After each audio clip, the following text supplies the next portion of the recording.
Thank y'all so much for tuning in for another episode of Rich Off Passion. I have another special guest here on the line, Mr. Ross Barber-Smith, who is my personal web designer. He is the best in the business, focused on the music industry.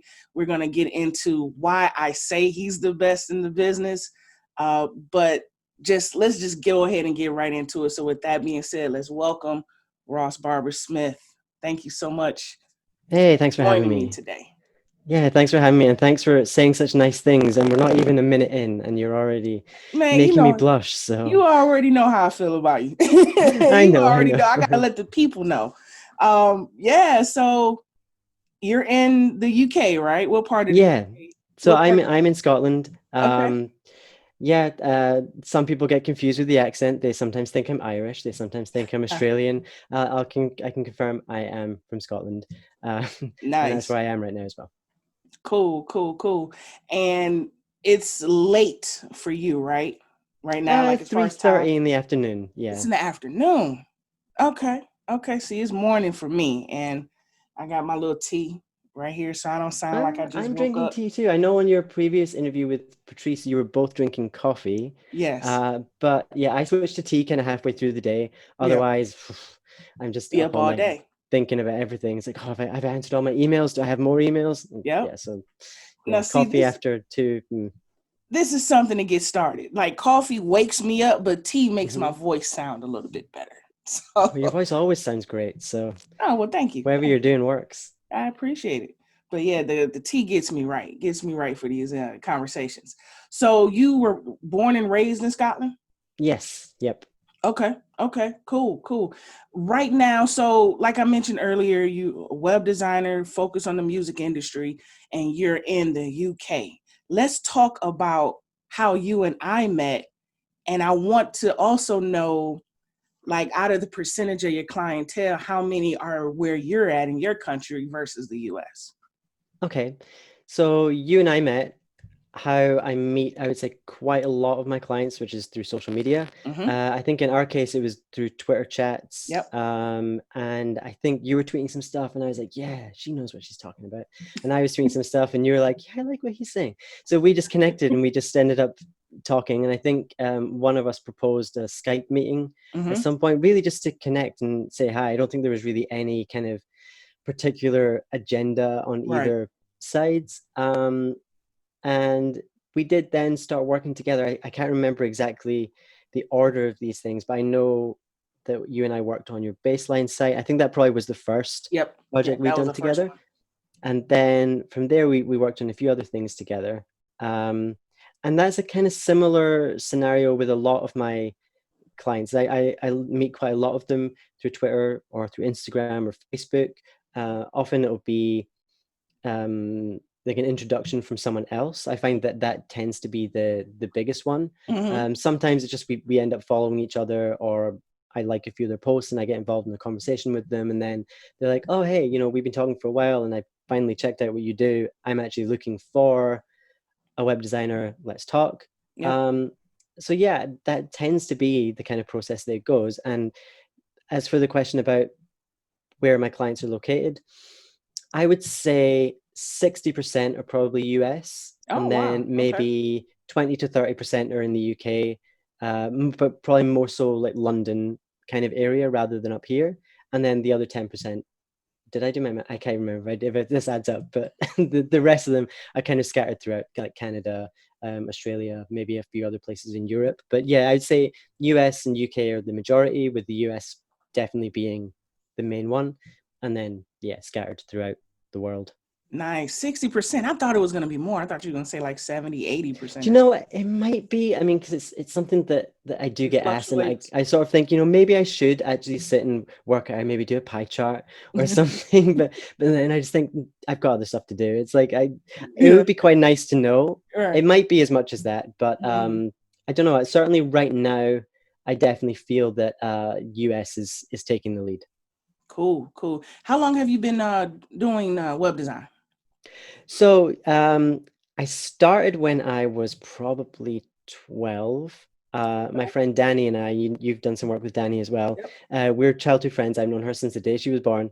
Oh. And she built a website because there was this game back in the day called Pets with a Z, where you owned, it's so sad to say this, but you owned like virtual pets. Yeah, we have And for we got some, something like that over here. Pokemon or no? yeah, it's a bit like Pokemon, but it's like it was actually like Yeah, we just had dogs and something when we cats, was kids. and you could breed them, Yep. and it was just this game that we had. And for some reason, loads of people had sites about pets. Like you could not hack them, but like you could edit the code and you could customize how they looked, and you can make some really deformed animals. But I tried to try and make like nice looking ones, and people would email you and they're like, oh, can I have the code for this one?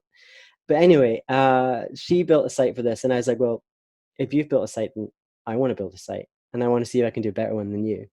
So we had this like kind of friendly competition going on. Um, and then I kind of kept up with it. I had a personal blog before MySpace was a thing, and that's where the Electric Kiwi name came from. Because, as all 16-year-olds do, they want a domain name for their birthday, which is what I asked for. Yeah. So I kept that up for quite a few years, and I went to college to study popular music performance, because at that point I was like, I want to be a musician. And in my final year, I was sort of feeling like maybe the performance side is not for me, because rejection is tough. Yeah. And I just kind of overall felt it maybe wasn't for me. But at the same time, in that last year, we did a promotion and marketing class, and we're kind of left to our own devices. And I decided my project was going to be to build a website to promote myself as a singer-songwriter, with the goal being to get 100 people to sign up to my mailing list. And I ended up getting, I think it was like a 90% grade for that class. Nice. And then I thought, maybe there's something here. Maybe, take what I love, music, and another thing that I like to do that I appear to be good at, which is web design, and kind of combine them together. So my whole goal when I graduated was I wanted to kind of get a marketing job within the music industry. Scotland doesn't necessarily have that many roles in that area. Like there are a few things, but once a company's got their staff, they've got their staff, and you kind of have to wait for someone to leave or whatever. Yep. I did end up doing so. I graduated and I got a job in a call center because I need money. I did a part-time internship with a place local in Glasgow who were running like a big event, like a big kind of conference for like theater and arts and all this kind of stuff in one place. So I was their social media intern because they already had the website side of things done. So I was like, that's cool. This gives me experience. And at the same time, I was also doing sort of part-time freelance stuff for a company based in London, but I was doing that remotely from home. So I was balancing full-time work and essentially an internship and a part-time job all at once, and also kind of trying to do some freelance stuff on the side to build up my portfolio, because I realized I didn't have anything really that I'd done for anyone. So while all this was going on, an artist that I'd followed for many years, and I performed one of her songs at college, this all kind of comes full circle. She tweeted that she was looking for an intern in LA to help her with web design and SEO. So in a rare moment of boldness, I tweeted her saying, hey, I'm in the wrong place, but I'm exactly who you're looking for. Can we talk? And then I was so nervous. I was sitting here literally with my phone, just like, oh my God, she's going to reply. She's going to reply. And she did. And she's like, yeah, let's talk. So her name's Tara Naomi. And she was my first client, really. And from there, she introduced me to some of her friends who she thought would need websites. And it kind of just sort of snowballed a little bit from there. Because that gave me the confidence to know that, I knew I could do stuff for myself, but I hadn't really done anything for anyone else. So that kind of gave me the confidence of someone believed in me to kind of, and trusted me to work on their stuff. And the fact, I think, that it was someone that I'd been a fan of for years as well, that was the extra boost. I think that kind of really gave me the confidence that I didn't have up until that point. And yeah, it's been ever since. So sorry, a very long answer No, and it's perfect. to your It's perfect. question. It's perfect. I think it's good to know the journey, that a lot of people take to get to where they are, especially getting that first client. I'm sure I was going to ask you, how did you get the first client? Because I feel like once you get that very first one, things are kind of smooth sailing from there. You know.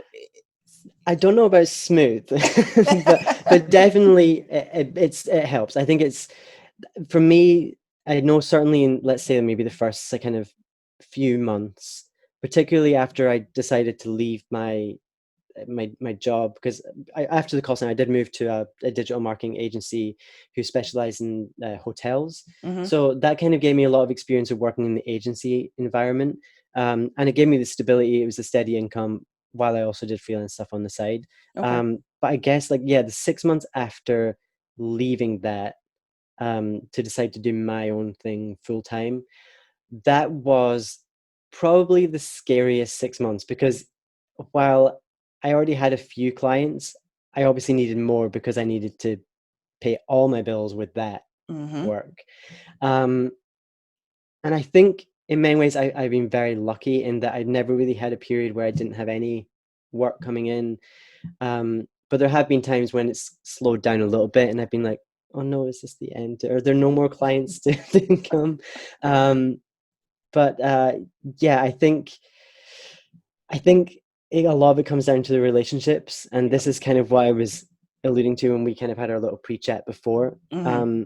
I think learning, because we were taught about networking in college, and we all found that class so boring, and we were like, who cares about networking?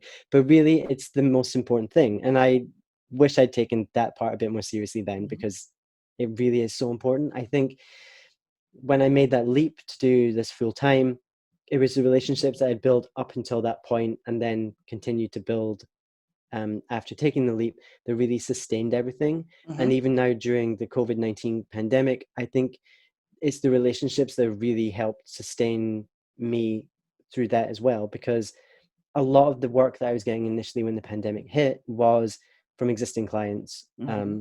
whether they were looking to kind of revamp some of their stuff or if they knew someone else who was looking to do something. Mm-hmm. So definitely, I'd say in the first couple of months of that pandemic, it was all referrals Yeah. from existing clients and some work for existing clients as well. And I think you're big on the relationships as well. Yeah. It's so important. Mm-hmm.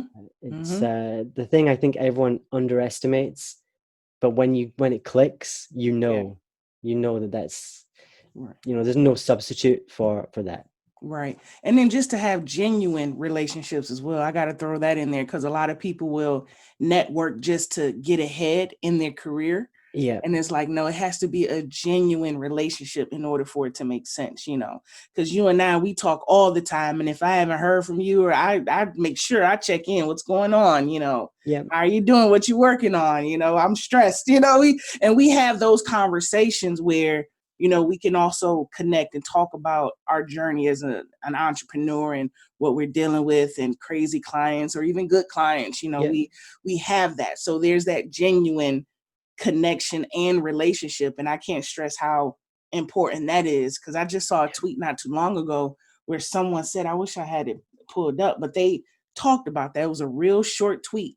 And they simply said, like, let's normalize networking and connecting, genuinely, and as yeah, opposed to masking it as like friendships, masking that relationship as a friendship when that's really what it is that you want.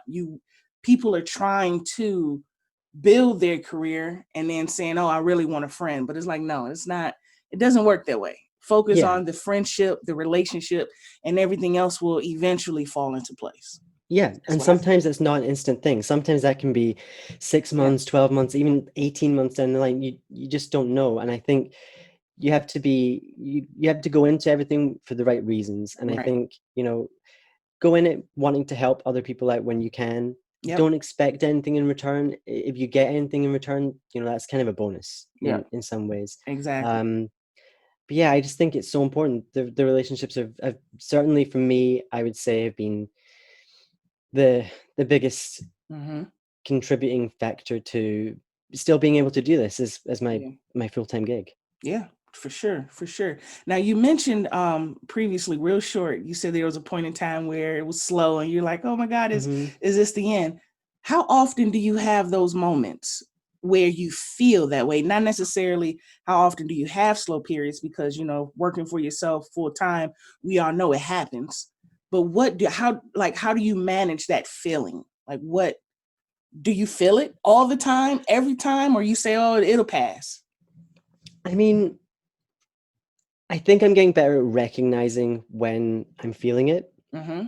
Um, and I know it will pass because I've experienced it multiple times. So I know that if things are slow, or if I perceive them to be slow, that it is just a phase. It's just sometimes it happens just for one day. I'll be like, oh, I've not had any new inquiries for 2 or 3 days. It's like, what's going on? So Mm-hmm. I'll go through the kind of my panic list, like check that my website's still up, check that my contact form is working, and all these Mm-hmm. things. Check if I've said something wrong, and that makes people not want to work with me anymore. Mm-hmm. But no, I think a lot of the time it is just a perception, and it's just that kind of anxiety that probably every freelancer or entrepreneur has, Yep. because you don't have an employer that's paying your bill, not your bills, but they're not paying you Numbers. every month. Yep. I know, that'd be great. You are responsible for everything, so Right. there is always kind of that worry, I think. But a lot of the time I don't want to say it's unfounded, because it's not, but a lot of the time it is just a worry. Like, it's Mm-hmm. not based really on anything real.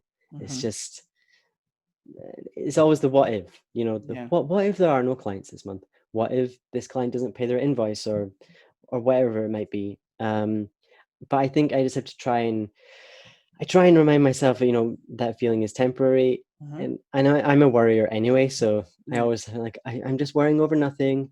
It'll be fine. And a lot of the time when I catch myself having the thought of things are slow, the next day I'll have like 5 new people contact me. So Great. sometimes you're like, Wow. did I just will myself to feel that way because it seems to encourage Yeah. the new inquiries?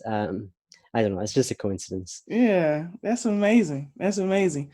So when you have those moments, do you have like a support system or someone around, or people or whomever that help you get through those moments, or just support you in general when you're having doubts or some sort of anxiety due to business?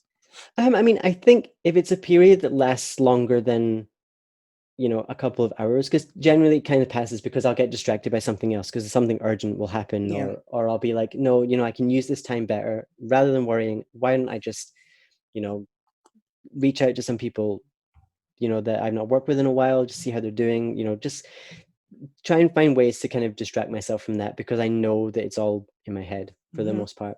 So, I mean, I guess the people that understand it the most are people like you and my other friends in the industry who go through similar things. Mm-hmm. So sometimes I'll reach out and just say, hey, how are things going for you?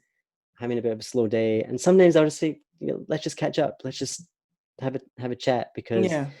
that's sometimes all that you need. And it's the same if I've got like a client who's stressing me out. Um, Particularly if it's someone that another friend of mine knows, maybe it might be Mm-hmm. good just to kind of have a chat. It's like, look, they're doing this. It's really driving me crazy. What would you do in this situation? And Right. sometimes they're like, just leave it, come Mm-hmm. back to it tomorrow. And a lot of the time, that is what works. You just have to Yeah. kind of take a step back sometimes. Yeah. Totally. Totally get it. So with all that being said, the name of your business is Electric Kiwi. I should have mentioned that in the intro. Where did that name come from? And it's Electric Kiwi, like literally, like the fruit. Yeah. Electric, the fruit. Patrice, I wish I had a good story for this. I had a call with someone the other day, and he asked me the same question. And I said, look, the story's so boring. Do you want to hear it? And he's like, well, it was boring. No, don't tell me. But so it goes back to when I wanted that domain name when I was 16. Mm-hmm. I just knew that, because this is back when everyone had like personal sites, and like then it was before MySpace. So like everyone had like this personal blog, and I just knew that I didn't want it to be my name, because none of these other sites used their own name. They all had like a really cool name. Yeah. And a lot of the time it was kind of just two words put together. that didn't really mean anything, but it just sounded good. So I was like, okay, what do I want? What do I want? So I looked around the room and I was like, oh, there's a plug socket, electric. And I was like, I like kiwi fruit, and the kiwi bird's quite cute. So I was like, electric kiwi, and I was like, yeah, that'll work. So I registered that domain name back in, I think it was 2000 or 2002 thereabouts, and I've had it ever since. So when I decided to do my web design as a business, I was trying to think of a name, and I thought, well, I already have the domain name. I like the name, so why not use it? And people do comment, it's a name that they remember. Yep. But sadly, I go through this conversation of where did the name come from, and it's such a boring story. And I need to come up with a I better don't think it's story. boring. If anything, I think it shows how some of us overthink these names so much. You know what I'm saying? Like, sometimes the name could be sitting right in front of you, and that's the case for you. You didn't have to overthink it or have your whiteboard brainstorming ideas. Oh, It was because just, I'm so bad at coming up with names. So I'm kind of glad that I already had the name, because do you know what? To be honest, I would still be thinking up a name see, 6, 7, 8 years later, because it's so hard to get the name right. the right name. The Yeah. only problem I got is that people always assume I'm from New Zealand, because Kiwi, New Zealand. So people email me and they're like, oh, I'd really like to set up a call with you, but it's going to be difficult with the time difference. I'm like, there's no time difference because you're in the UK, I'm in the UK. All right. So that's the only thing. Nice. That's dope. That's real dope. I didn't know that. I didn't know the story. So who do you have on your team now? Is it just you, or do you have freelancers and other people or staff that I don't know about? So it's mostly me. I do have a development assistant who is based in India, called Nav. I think you've Yep, maybe I done a worked little with bit of him. work with Nav. Yeah. So we work together, I'd say pretty much every day. He's doing some work for me. Lately, because things have been so busy, I've been trying to kind of hand off a little bit more to him so that I can focus on, so he'll maybe focus more on the kind of technical aspects of the website builds, and I'll focus more on the design. But there is a lot of crossover. So, Yeah. there will be times where I'll do the majority of the design, and he'll jump in and kind of fix these little things that are just bugging me, because he'll see it instantly and he'll be like, why'd you do it that way? This way's quicker. And he'll fix it. And I'll be like, Yeah. see, that's why you're on the team. Here. And there are occasions I'll maybe kind of reach out to other freelancers for a little bit of help here and there, but for the most part it's me and Nav, day to day. Yeah, and Nev is amazing. He is amazing. I think there was a time where I had experienced something with my site and you were out of office and he chimed in and jumped right in. I'm like, okay, let's do Yeah. it. So he's so nice and smart and efficient. So Yeah, he's that's good. great. And the thing is, he doesn't really like, generally doesn't really like dealing with clients. So, for him, I think he's quite happy just for me to kind of delegate whatever I need to him, because I do quite like the client side of things. So I wouldn't, that's one thing I wouldn't want to do. Like if I was to grow my team too much, I wouldn't want to kind of lose that connection with my clients, because that part is really important to me. Yeah. So yeah, it works for us. He does what he does, and I do what I do. Yeah, that's dope. How did you find him? So I found him on freelancer.com. Okay. And gotta be honest, I've not had many good experiences with freelancer.com. It's been hit and miss. So when I met Nav and we worked well together on the kind of two things I think I hired him for initially, we kind of broke freelancers rules and we're like, can I have your email address? And he was like, yeah, here it is. So we took everything off freelancer.com, just kind of, we do most of our stuff through WhatsApp now. And yeah, that was it. I've tried a few freelancers on there, and you find that so many people bid on a project but don't really understand what you need. Yeah. So I was tired of always going through this vetting process that would end up taking an hour, 2 hours sometimes to find the right person. And I was just like, I need to find one person that understands, and Nav understands. And because we've worked together for I guess maybe 3 or 4 years or so now, I can say something that maybe makes no sense to anyone else, but he'll understand what I mean when I say it, because we've been doing this so long together. So yeah, it's important when you find people that you work well with, keep them yes. happy, be easy to work with, and yeah, hopefully it'll be a long partnership. That is so important. Yes, indeed. I was going to say the same thing. You find someone and you guys work well, keep them happy, keep them Yep. around, because it is very rare to find someone that you can work with when it comes to freelancers. I've been through freelancers front and back. Oh my God. Like, that's why I was happy to find you. I'm like, when it comes to web design, I know I have Ross. I can reach out to you and be done. Let it, I can just leave it to you, give you all my passwords. Here you go. You do your thing. So it's really good that I think that's really cool that you found someone to help you, since you're someone that's always helping other people and being their support and their freelancer, you found someone to help you build and grow and, basically, or either, just maintain your business and help Yeah. it run. That's real cool. That's real cool. So how many hours do you spend per day or even a week just on your craft or just working, basically?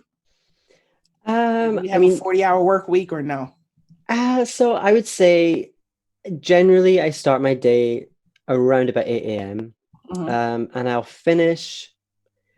I always try and finish somewhere between kind of 5 and 6 p.m. So that's generally how my days go. Mm-hmm. Some days do require me to be here a little bit longer, but I'm always trying to be as kind of stuck to that routine as possible, because there were times, I guess, when I first started out where I was just working way too long. I was too tied to my email, because I had my email on my phone, and with most of my clients being in the US, or a lot of them being in the US, I would be getting emails at all hours of the night, and I would feel that I had to deal with everything straight away. So there'd be times I'd be up till like 2, 3, 4 in the morning dealing with stuff, and really none of it was that urgent. Like, Mm-hmm. none of it needed me to be there at that point.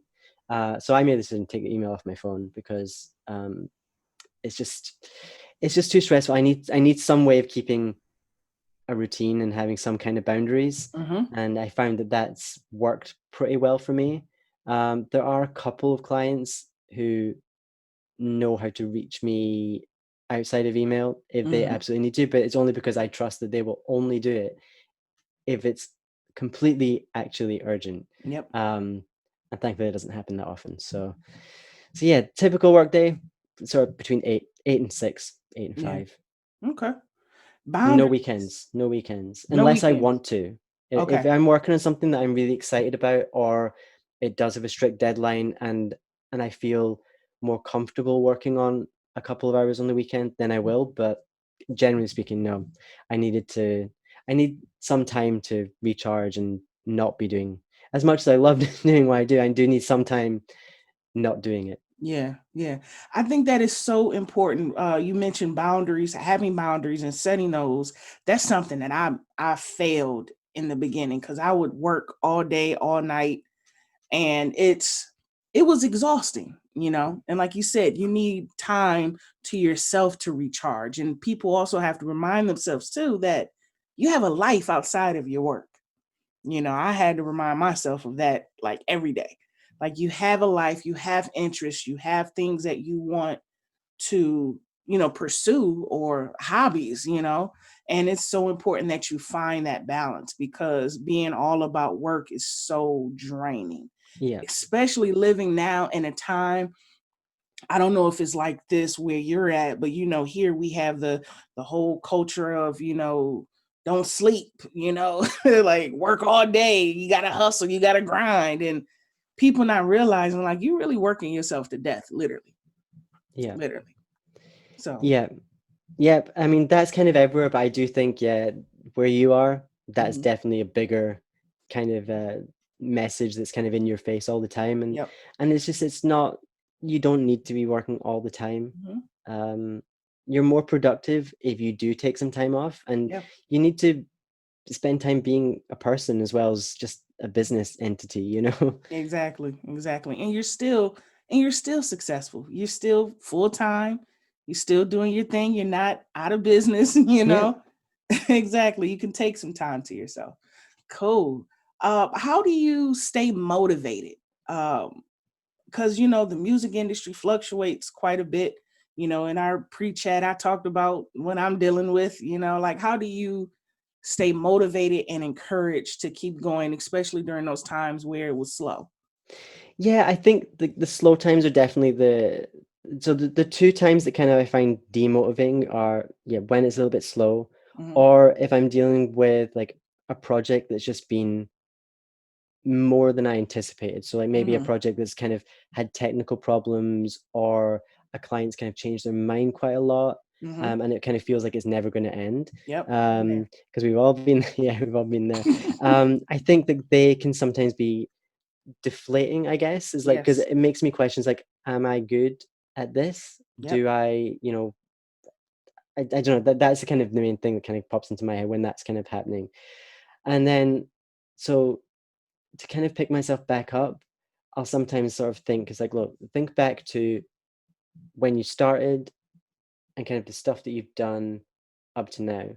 Um, and the kind of nice things that clients have said to me or that they've sent me. Like I've got, I can't move my camera to show you, but like I've got my kind of shelving unit in the corner. I've got like thank you cards and things from clients that, CDs and various things that they've sent to say thanks for the work that I've done. And that, I think, reminds me that I've made a positive impact on their career. They appreciate what I've done. And often that is enough to kind of pick me up enough Mm-hmm. to kind of get on with what I need to do.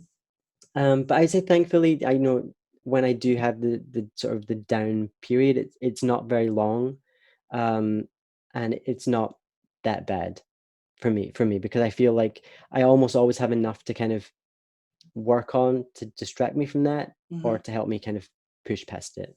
Got you. Got you. And you say you keep your thank you notes, because I know you always get like merch and gifts from all your clients. I think that's so cool. And you actually welcome it. You want to have some stuff from your clients, whether it's Oh CDs yeah, I mean, or a lot of the time I'll buy it as well. So yeah. like sometimes, a client will offer to send me something and I'll be like, yeah, that's nice. I appreciate it, but I want to pay for it. Mm-hmm. Sometimes they won't let me pay for it. So I'm like, okay, fine. If you won't let me, Mm-hmm. then I'll still take it. But I know I like to support them, especially the clients whose music I like. Mm-hmm. Like I would say I'm a fan of quite a lot of my clients. Mm-hmm. And I do want to try and support them where I can. Yeah. Um, but yeah, it's nice. It is nice that they want to send things. Mm-hmm. I do. It does make me feel nice when they do that. That's awesome. Awesome. Awesome. So, what advice would you give a younger creative artist, musician, whomever, even a person that's trying to pursue a career in web development? Like, what advice would you give them now while they're young and have no responsibilities and have all the time in the world? I think there's a few things I would suggest. So I think one would be just become as good at your craft as you possibly can. Mm-hmm. Don't underestimate the value of practice, work ethic, attitude. These all really contribute to having a successful career.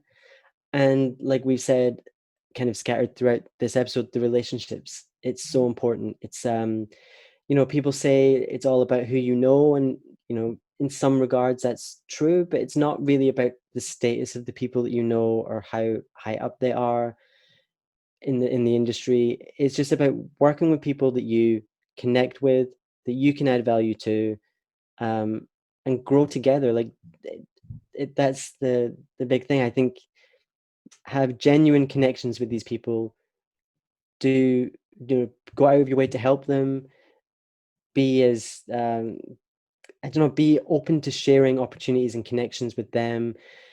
I think all these things go such a long, long way. And I think I feel like I probably did do that early on, but I feel like looking back, if the one thing I could change is I would do even more of that early on, Mm-hmm. because I think that it really just helps lay a positive kind of foundation for your career, and really you don't know what's gonna come of it. Mm-hmm. Um, so yeah, those would be the main things that I would do. But I think, yeah, definitely the work ethic and the attitude are Mm-hmm. big things, Yeah. because that's really what can make all the difference.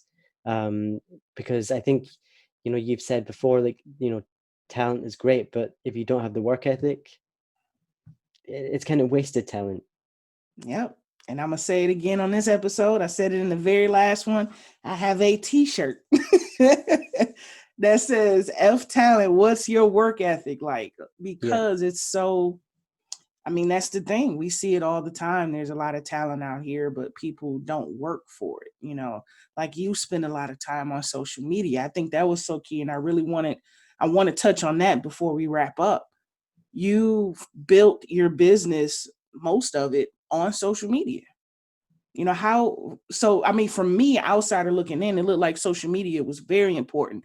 From your perspective, how important was that, and how did you manage just social media in general? Do you use a scheduler? Are you online, live tweeting or what? So I do schedule. So when I share like articles, they're all scheduled out. So they're scheduled in advance. But anything else that's not an article, basically, I just tweet that whenever I feel it needs to be said, or that I want to share it. And yeah, I would say you're probably right. Social media has been a big part in how I've grown my my client base. Possibly a lot of that is just down to location. I'm not in a location where I can just go out and meet loads of musicians. I'm not in LA, I'm not in New York, you know. But I think location, and you spoke about this in one of your previous episodes as well, is that location isn't necessarily the be all and end all. Because just because you're in a specific place doesn't mean that all your clients are going to be there. And I think the internet breaks down so many geographical barriers. It's like, again, most of my clients are not where I am, and social media has made that possible. I think your social media opened a lot of the doors, but I feel that once the doors open and you're building the relationship with people one-on-one, maybe outside of social media, you might be doing that through email or through calls or even face-to-face. I think then, if referrals and introductions are made outside of that, I feel like they are more powerful. But social media has definitely been very, very important. But at the same time, I try not to spend too much time on it because there's a lot of stuff on there, and you're just like, oh no, it does sometimes open your eyes to the ignorance and stupidity in some cases. Has it gotten worse over the years to you? Because me and you we met on Twitter years ago. Like, has it gotten worse since then? It just seems like we're living in a different time, and Twitter's different now. Yeah, I feel that Twitter's where all the angry young white men go. And I think like there's just a lot of that now. And I feel like it probably was always there. But I just feel like now there's more of it. Or at least they're not as, I think Suze, Suze from the Rockstar Advocate, I think she said something like they're just not as afraid to say this kind of stuff anymore. And I definitely feel like if we were to take a snapshot of Twitter now compared to a snapshot of Twitter maybe 5 years ago, it would be a pretty different place. But with that being said, I think there's still a lot of value in Twitter, just if you kind of limit what you look at.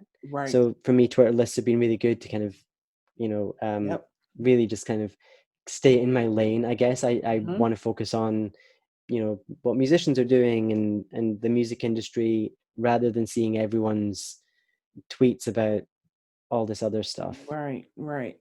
Yeah, I love the fact Twitter give you so many options to really curate your feed. Yeah. Because you got the list, you can follow people, mute them, you can mute certain mute's keywords. So great. I've been using it lately.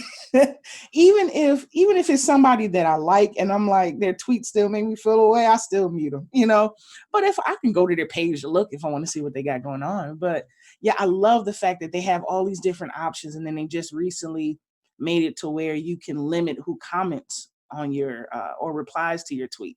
I think that's neat. So yeah, I feel the same way.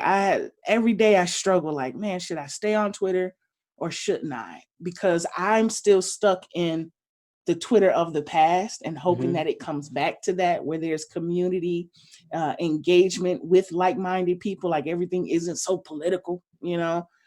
But I'm like, now it's a little different. We have a whole new generation that's on Twitter now. You know, we've crossed that mark to where you got early 20s and mid 20s. You got the young folks on there, and it's a totally different platform now. So I struggle with it as well. Yeah, it can be tough. It can be tough, Yeah. and I did get into. I very rarely get into kind of fights on Twitter because it's just Yeah. not who I am. But Hmm. oof, this racist girl came for me, and I came right back at her. Oh I man. was not having any of that. Right. They don't know It was Ross. crazy. They don't know you. It was crazy. It was just crazy. And you know, I think for some people that could put them off a Hmm. platform like Twitter entirely, but Yeah. I I guess I do have more positive experience with Twitter than negative. So, Hmm. Hmm. you know, it still works for me. Maybe it doesn't work in the same way as it did before, Yeah. but I think there's still value in it. And I think certainly for artists, there's still value in using Definitely. Twitter. Definitely, because their market is on Twitter. They're the Yeah. young folks are all on Twitter, you know, and even you got the music business enthusiasts that they went to law school for one day, if that, on Google University. you got you got some of those folks on there as well. So I think Twitter's a very valuable platform for artists. Business folks like you and I, maybe because we need to connect with the decision makers. We need to Yeah. connect with those with the money. You know, artists, they think about their website but not like how we think about it. You know, Hmm. that usually comes from a manager or the label or something like that. Do you work with a lot of artists directly, or do you go through the label or their representative? I would say it kind of depends on how established the artist is. Okay. So I would say quite a lot of them, it's the artist directly because quite a lot of my clients are still in the very kind of early stages. But then when I'm working with an artist who is signed to a label or has a manager, it does tend to be a representative that I work with, but they'll often loop the artist in for kind of the key artistic decisions, Hmm. or even just for approval on things. But yeah, a bit of both. But I do like working directly with the artist where possible because I feel that creatively I can kind of get the most um, out of it that way. Yep. Yep. Totally. I can see that. Totally can see that. Cool. Last question. Last question. So, as a web designer, if there was someone that wanted to, this could be someone in, let's say, high school or even early college age, if they wanted to get into this business, not necessarily music, but just web design, and they have music as a hobby, what advice would you give them? Where should they start outside of networking? We know that's important. Is there anything else that they should be working on? You mentioned earlier networking and getting good at your craft. Is there Yeah. anything else that they should be thinking about? Um, I mean, I would say those are the main things. I think kind of there's so much competition in this kind of space. Mm-hmm. I think you know, when I started, people told me it was a mistake to focus on just musicians or the music industry, but I actually think that that's flipped and that's actually been a benefit for me because a Yep. lot of my clients say they want to work with me because I work specifically with musicians. So I would say find an area that you specialize in. You don't necessarily need to exclude everything else, but I think focus on something that you're passionate about because that's going to show in the results that you get for your clients. Um, and you know, sometimes that can be a really kind of really specific thing. Like I've got a friend who runs a business and her she's like a photography coach, but she's specifically a photography coach for people who take photographs of like newborn babies and kind Mm, of family kind of portrait kind of yeah. things. So it's very specific, but she's finding a lot of success because it's something that she really cares about, and and that's working really well for her. So I think yeah, definitely find something you're interested in, and do some research on you know what other like you know, so say for example you're focusing on musicians, do some research and see what other people have done for musicians on their websites. Take a look at what you think works, what you think doesn't work, and really try and find your own sort of style. Mm-hmm. Because I think even though, hopefully the sites that you build for people are going to be tailored to them, uh, having your own kind of style will help attract the kind of clients that you want, Mm-hmm. because they'll know if it's right for them. So that Yep. would be my kind of general advice for starting out. Would definitely be, yeah, network, get good at what you do, and find your own style and the kind of niche area that you want to focus on. Nice, nice. Now, one more thing before I let you go. I had to bring this up. One of the reasons why I love your work and love working with you and always refer you is because you build WordPress sites. That's your specialty, but you build them from scratch. Yeah, You do not use a theme or a template. There's a conversation that came up on Twitter and I name dropped you real quick. You do not use a $50, $60 theme from Theme Forest to develop and build and customize. I can do that. You design stuff, WordPress sites from scratch. absolutely. And I'm not going to knock the themes that you can buy because they have a place. Mm-hmm. That's fine. There's no shame in buying them and adapting them for what you need. Like, that's completely fine. But my approach is that every artist is different, so I feel their website should be, unique and custom to them. There will be a lot of elements that are maybe similar because, most artists are going to need things like a mailing list, and they're going to need a music page and Yep. a video page and all that kind of stuff. But I do think that, for me anyway, I like to know that what I've done for an artist has been done specifically for them, because every artist is different, so their website should be too. Mm-hmm. And then let me just say this too: money. He's affordable. Like I gotta plug you even more in this episode.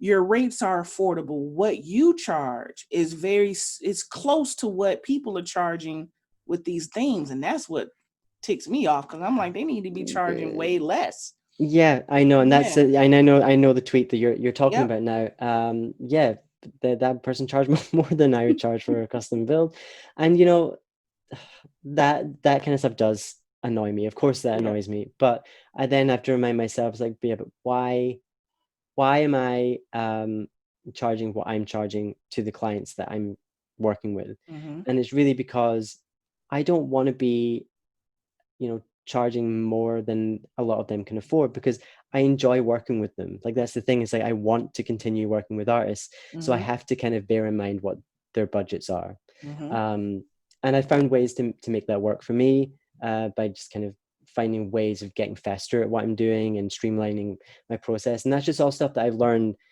through the years, and obviously delegating some work to Nav, and just kind of finding ways to make that all work. But yeah, it's important to me that I don't become that expensive web guy. I'd like to be fair, reasonable, and give results that they're happy with. Beautiful. Thank you for that clip. Thank you for that clip. I appreciate it. Exactly. Like, yeah, I know you don't talk about it much and I know it irritates you, but I mean, this is something that I talked about in my class to my students. I used to tell them all the time, like, yeah, you guys can go to Theme Forest right now and make you a couple bucks. That's what I'm showing you here in this class, how to do this. Like the class was web development, well, multimedia and web development. So I was showing them that. And I said, but once you get good and you can really code, you can become a Ross. And I would show them your work and show the difference between the two. Like, this is why you need to charge this and not that, because it's something real big over here. Like there's a lot of especially in the music business, or just even just creative industries in general, there's a lot of people that's cheating on the Hmm. back end and people are not realizing it. So I'm the type where I want to bring that to the forefront, not to put people on blast, but just so people can be aware of it. You know, Yeah. they can make the decision on and work with whoever they want to work with, but I want them to be well informed. Yep. So that's what I did with my students. I said, it's important to me that you guys are well informed to what's going on out here. So you guys can make decisions on who you want to work with, as well as how you want to operate your business. So it was kind of a twofold type of thing. Yeah. So yeah, I appreciate you being on. This was a great conversation. Where can people find you online? So best place would be my website, which is electrickiwi.co.uk. So that's electric and then kiwi like the bird, .co.uk. You'll find me on Twitter and Instagram as Electric Kiwi, and Facebook Electric Kiwi Design. You'll find me, not to be confused with the New Zealand energy company with the same name. Really? Yeah, Wow. yeah, you'll know me. My logo is the wee kiwi bird, which looks like it's been electrocuted. But it's not been electrocuted. He's made of electricity, so Ah, there you that's the way it goes. No cruelty to birds. And yeah, reach out. I'm always open to chat, especially on Twitter, Instagram. Um, yeah, that's where to find me. Cool, cool. Well, again, thank you so much, Ross, for being on. It was a pleasure. It's always a pleasure. It's always good to just, connect and just chop it up and just talk and catch up. So, with that being said, thank you all for tuning in, and I will catch you guys in the next episode. Peace.